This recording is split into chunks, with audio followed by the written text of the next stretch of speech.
በኢትዮጵያ 40% ምርት በሕገወጥ መንገድ ወደ ሀገር ውስጥ እንደሚገባ ተነገረ።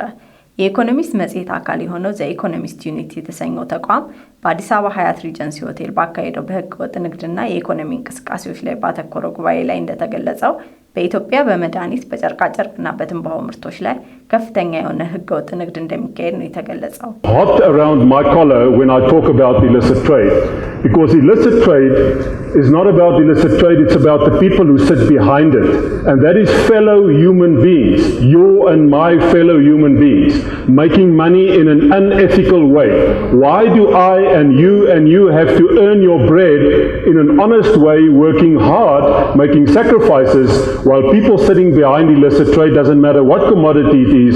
ሕገወጥ ንግድ የሚያካሂዱ ሰዎች ያለምንም ልፋትና ድካም ከፍተኛ የሆነ ገንዘብ የሚያገኙ ሲሆን እነዚህ ሕገወጥ ነጋዴዎች በአገሪቱ ያለው የንግድ ሂደት መበላሸት ምንም አያስጨንቃቸውም ተብሏል። ነጋዴዎቹ በሕገወጥ መንገድ የያዙትን ገንዘብ ከሀገር በማስወጣት የሀገርን ኢኮኖሚ ያዳክማሉ። ይህ ገንዘብ በሕጋዊ መንገድ ቢመጣ ለተለያዩ መሰረተ ልማቶች የሚውልም ነበር ተብሏል። በሀገሪቱ ውስጥ ያሉት ነጋዴዎች በጋራ በመሆን የሕገወጥ ንግድ ችግርን ተረድተውና በጥናት ተደግፈው ጉዳዩን ከመንግስት ጋር በመሆን ለመፍትሄው አብሮ መስራት እንደሚኖርባቸውም ተጠቁሟል። Principles of free trade and greater integration bringing benefits to the populace. And we think that will be true in this instance as well. But it also has a downside. And the Commissioner referred to some of that. The more open borders you have, the more opportunities it creates for smugglers to conduct illicit trade.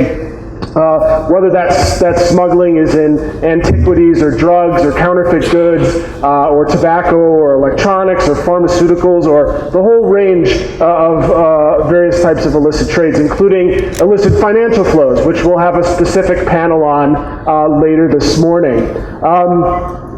Just a few things. I want to start by thanking our sponsors today.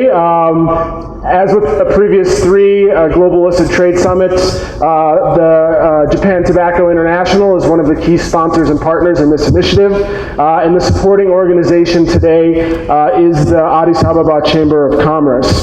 Now, normally at this point, I'm encouraged to tell the audience to interact with us on social media and ask questions in a variety of formats. On the stage today, that's not going to be possible. So we're going to have to do it the traditional way. You're going to have to raise your hands and we'll bring you a mic. So throughout the course of this morning and into the early afternoon, I'll be asking our panelists questions, but I've also, this is a lot more enjoyable and interesting for everyone if the audience interacts with the panelists on stage by asking questions. So I'll open it up to the floor in each one of the panels. So with that said, I'd like to get things underway by welcoming the first panelist on stage for the state of play and a call to action, which will provide sort of building on the Commissioner's opening remarks, sort of provide a foundation for subsequent panels throughout the morning. So I'd like to welcome Mr. Yono Frederick Aga, he's the Deputy Director General of the WTO. ሕገወጥ ንግድ በኢትዮጵያ በሁሉም ዘርፍ ከባድ ችግር እየፈጠረ መምጣቱ የሚታወቅ ነው ያሉት በአዲስ አበባ ዩኒቨርሲቲ ንግድ ስራ ትምህርት ኮሌጅ ባልደረባ የሆኑት ረዳት ፕሮፌሰር ፋንታ ማንደፍሮ ናቸው። ረዳት ፕሮፌሰሩ ባቀረቡት ጥናት መሰረት በኢትዮጵያ በሁሉም የንግድ መስኮች 40% የሚሆነው ምርት በሕገወጥ የንግድ መስክ ወደ ሀገር ውስጥ የሚገባ ነው ብለዋል። ወደ ሀገር ውስጥ በሕገወጥ መንገድ የሚገቡ ምርቶች በተለይም በጨርቃጨርቅና አልባሳት ዘርፍ 48%፣ በመድኃኒት ዘርፍ 30% እና በትንባሆ ዘርፍ ደግሞ 45% ድርሻን እንደሚወስዱ ረዳት ፕሮፌሰሩ በጥናታቸው ጠቅሰዋል። And finally, Fadi Rahme, Vice President for Corporate Development for Middle East, Africa and Worldwide Duty Free at JTI. So if you could all join me again in welcoming the panelists on stage.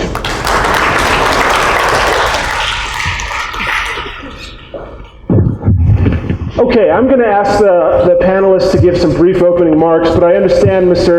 Aga, you want to talk about, obviously, the WTO's role in illicit trade and what it has done, can do, and could be doing better to help in the fight against illicit trade. So I guess we'll start with you. Thank you, Christopher. I think the address by the Commissioner covered almost all elements of the subject, and you can all appreciate the challenge the country is facing. ኢትዮጵያ በእነዚህ ምርቶች በ5 ዓመታት ውስጥ በተደረገው ጥናት እንደ አውሮፓውያን አቆጣጠር ከ2013 ዓ.ም እስከ 2017-18 ዓ.ም ባለው ጊዜ ውስጥ የ18 ቢሊዮን ብር ዋጋ ያለው የሕገወጥ ገቢ ንግድ እንዳስመዘገበች ግምታዊ የጥናት ውጤቶች እንደሚያሳዩ ጥናቱ ጠቁሟል።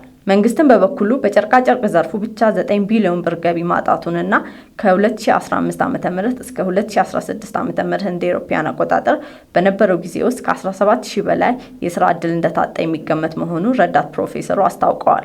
Do not just have the illicit trade in activities themselves in terms of dealing in arms, smuggling, drugs.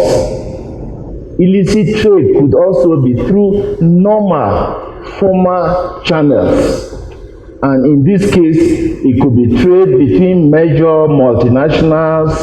30% የሚሆነው ወደ ሀገር ውስጥ የሚገቡት መድኃኒቶች ደረጃቸውን ያልጠበቁ ተመሳስለው የተሰሩና ጊዜያቸው ያለፈባቸው መድኃኒቶች በገበያው በብዛት እየታዩ መሆናቸውን አሳሳቢና ትልቅ የጤና ቀውስን የሚፈጥሩ እንደሆነ በጥናቱ ተጠቅሷል። If you think that this is a global problem, then Africa can look at what other regions are doing to address the problem, what other international organizations are doing. For instance, a lot of the work is being done by the World Customs Organization.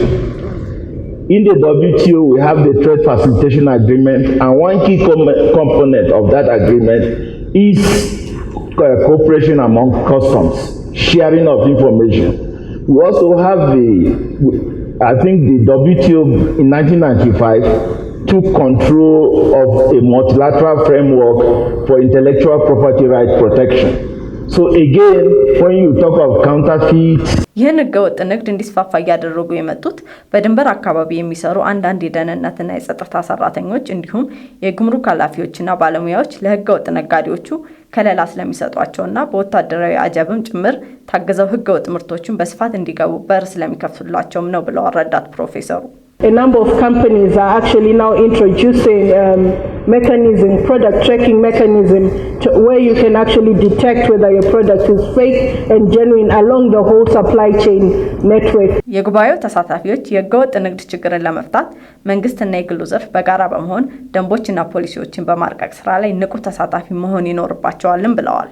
በተጨማሪም የግሉ ዘርፍ ትክክለኛውንና ትክክል ያልሆነውን ምርት የሚለይበትን ቴክኖሎጂ ወደ ሀገር ውስጥ በማስመጣት ተግባራዊ ማድረግ እንደሚገባ በጉባኤው ተነስቷል።